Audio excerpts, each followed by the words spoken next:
honestly don't know how you live with yourself. Because this is unbelievable to me. I didn't even hear you say you were sorry.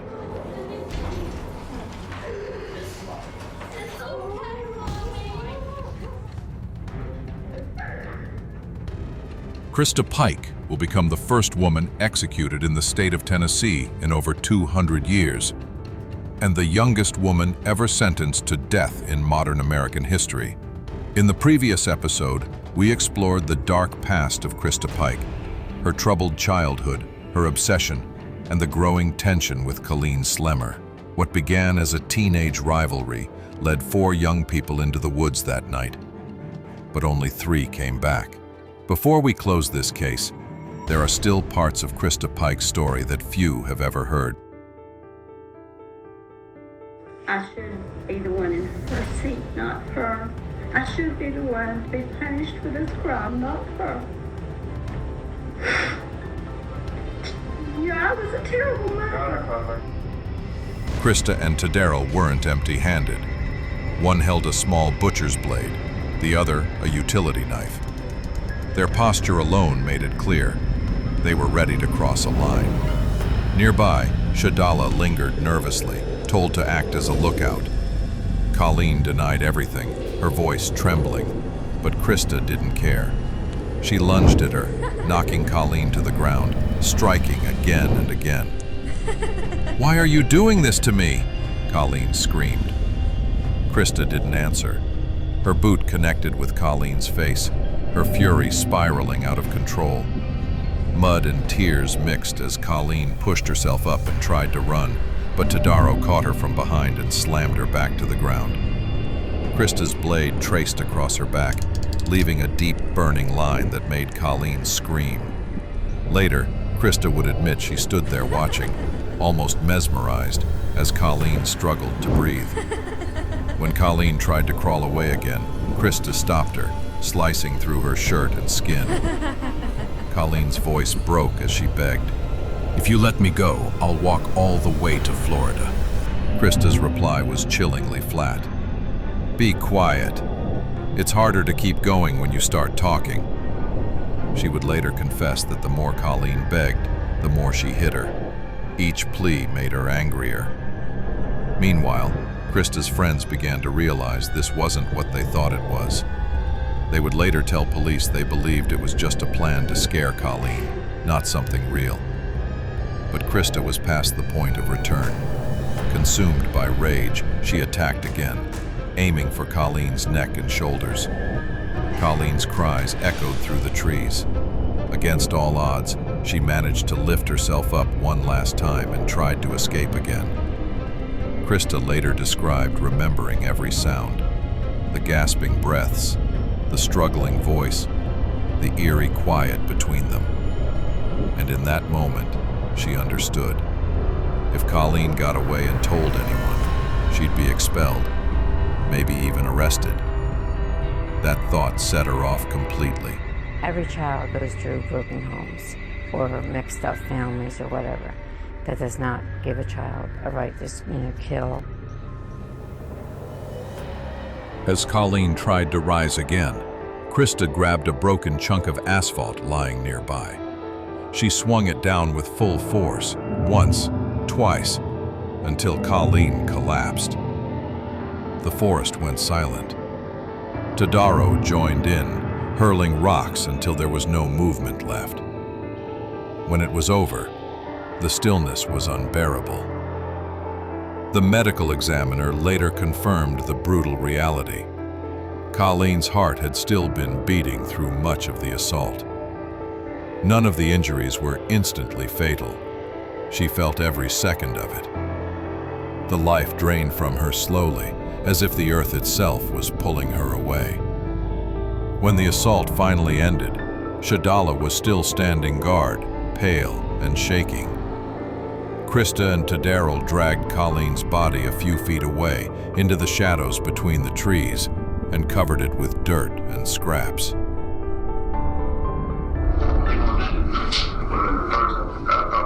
I was scared at first from the judge's platform, but we got to everything changed. There was a pager. Let's go on her chest. Who did that? All right, now tell me what it was. It was a tax dog. Then Christa did something even investigators struggled to process. She bent down and tore off a piece of Colleen's skull, slipping it into her jacket pocket. It wasn't random. She told friends later that she took it as a trophy. Investigators discovered she believed in an occult idea, that a person's soul couldn't move on if the body wasn't whole.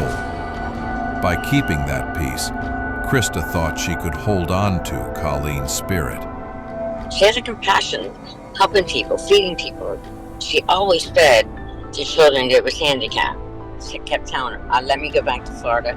I will not tell anybody. They knock her down and cut her again. 4 students had signed out that evening. Only 3 came back. Later that night, Christa showed up at her friend Kim's room. Laughing, singing, even dancing, she told her everything, proud of what she'd done. The next morning, after Colleen's body was discovered, Christa sat in the cafeteria, eating breakfast like it was any other day. She still had the skull piece with her. To another student, she lifted her boots, still marked from the night before, and said with a twisted smile, "That's not mud, that's from last night." Decades have passed, but one part of Colleen Slemmer has never come home. A fragment of her skull, carved out in the brutality of that night, still sits in a state evidence locker. The court refused to release it, ruling it must remain until every appeal in Christa Pike's case is over. For her mother, May Martinez, the pain never ended.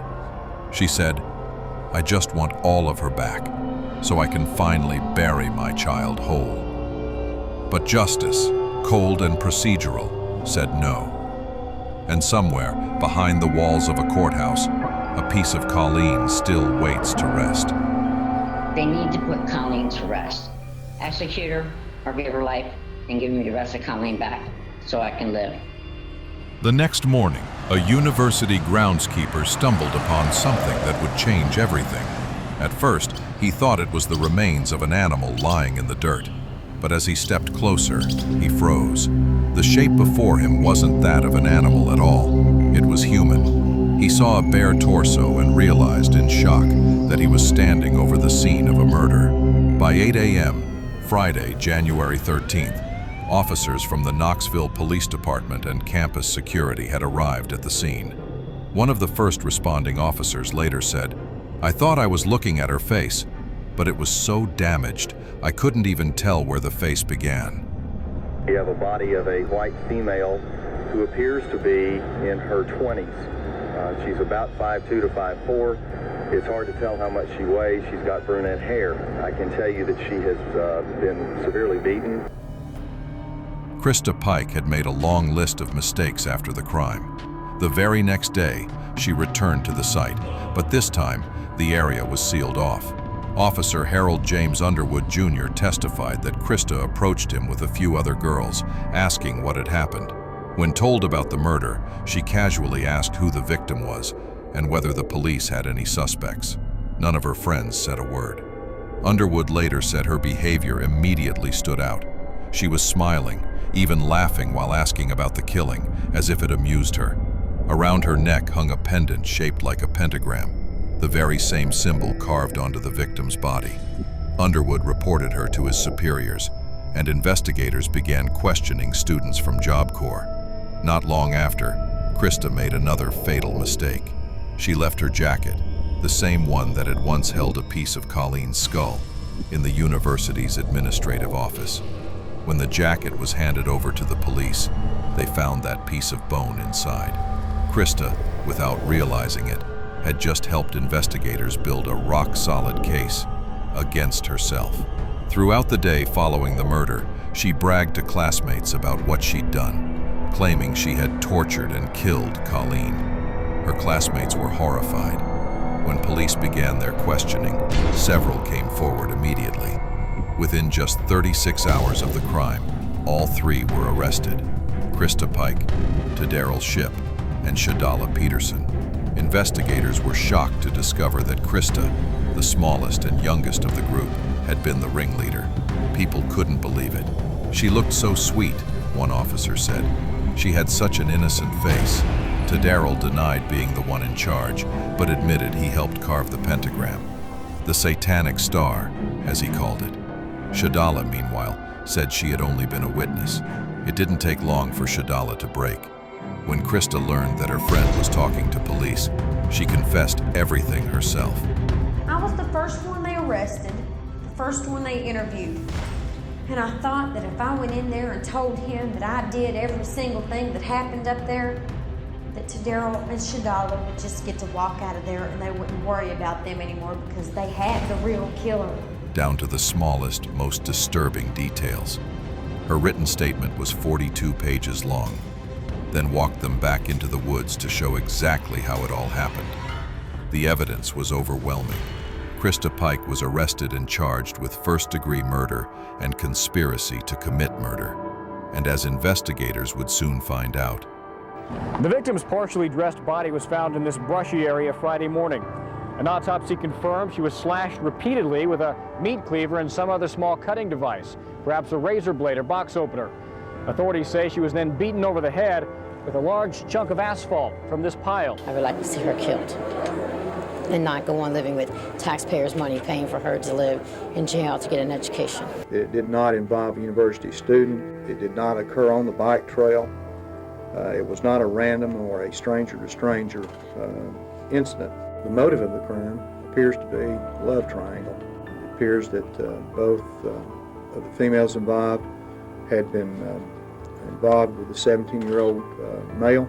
I'm glad it wasn't a student, but still, it's still frightening that it would happen over here. You just don't think it would ever happen to you. You think, well, you know, I'm 18, it's not going to happen to me. I can walk, and I know self-defense, but that really makes you stop and think. The trial of Christa began on March 22, 1996. The prosecution was led by Bill Crabtree, an assistant district attorney for Knoxville. In his opening statement to the jury, he said, "The evidence in this case points to an act so disgusting, so inhuman, so monstrous and vile, that it matches and even surpasses anything you have ever seen in movies, read in books, or imagined in your worst nightmares." This is the skull from the victim, later identified as Colleen Slemmer. And asked, does that show?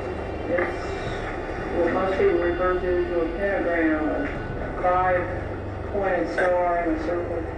The defense argued that Christa suffered from mental illness, specifically bipolar disorder, and therefore could not appreciate the consequences of her actions. Dr. Eric Engum, the psychologist who examined her, testified that every test he administered showed Christa was sane and had no brain damage that could explain her brutality. Her family testified on her behalf, essentially admitting they had been such poor parents that they bore some responsibility for her behavior. Almost no one of sound mind disputed that, but neither the judge nor the jurors found that it justified torturing and killing an innocent girl. The jury deliberated an hour and 15 minutes after listening to testimony about Christa Pike's harsh upbringing. Her father says he couldn't control her and eventually kicked her out at age 13.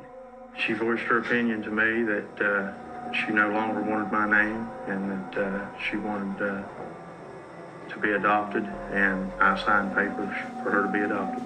During the trial, Christa cried constantly in the courtroom, but her tears did not sway the jurors.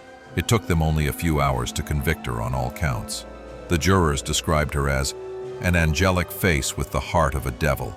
Christa Pike was found guilty of first-degree murder and sentenced to death by electric chair. Daryl Shipp received life in prison with the possibility of parole, and Shadala Peterson avoided prison after agreeing to testify against the others. She pled guilty as an accessory after the fact and received probation. A few days after Christa learned she had been sentenced to death, she wrote a chilling letter to Daryl Shipp, her lover and accomplice. It read, "Please write me. I miss you so much. See what I got for trying to be nice to that bitch. I just smashed her brain so she would die fast, not suffer, bleeding out. And they decide to fry me. Isn't that shit? Please write and tell me how you feel. And tell your lawyer. If he needs me to testify in your defense, I will. Love you forever. She signed the letter, Lil Devil. Christa kept looking back, laughing and joking, sending notes to her mom, sending notes to her lawyer, just laughing away. When the media frenzy over the satanic murder finally faded, Christa once again found herself in the headlines. On August 24, 2001, 5 years into her sentence, she tried to kill again. Her new target was her cellmate, Patricia Jones. Christa attacked her with a shoelace, trying to strangle her. The woman barely survived.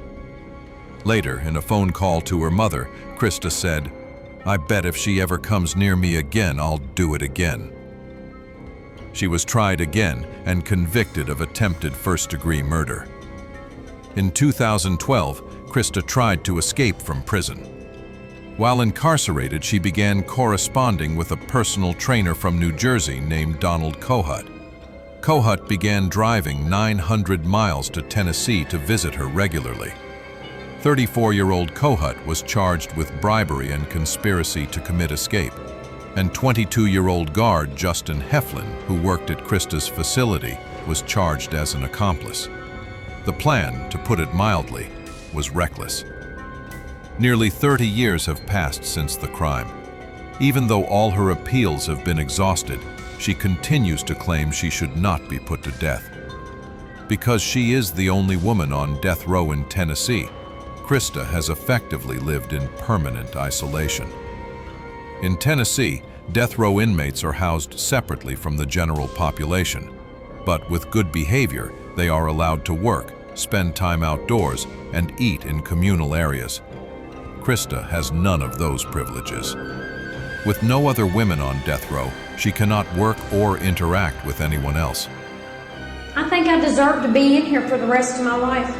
I do, I know I do. I know I don't deserve to be out walking around with everybody else in normal society. I did something horrible that is unacceptable, and I realize that. But I don't deserve to die for the actions of 3 individuals when I'm only one person. According to her attorney, Christa spends 22 to 24 hours a day in a cell no larger than a parking space. Her routine is mechanical. Breakfast at 6:30, then a brief walk, a shower, and back inside, until the next time they let her out. I live in one room, 23 hours a day. And for going on almost 12 years, that's a long time. I'm only out of my room 1 hour a day, and that's just in another cage. It's like a dog cage, a kennel. So I'm either in a box or in a kennel, and that's pretty much it. Years after her brutal crime, Christa Pike found a new way to shock the public. From her prison cell, she wrote letters and drew cards, later sold online for profit. Her words, her handwriting, sold to the highest bidder as collectors sought a piece of infamy. For the victim's mother, it was unbearable.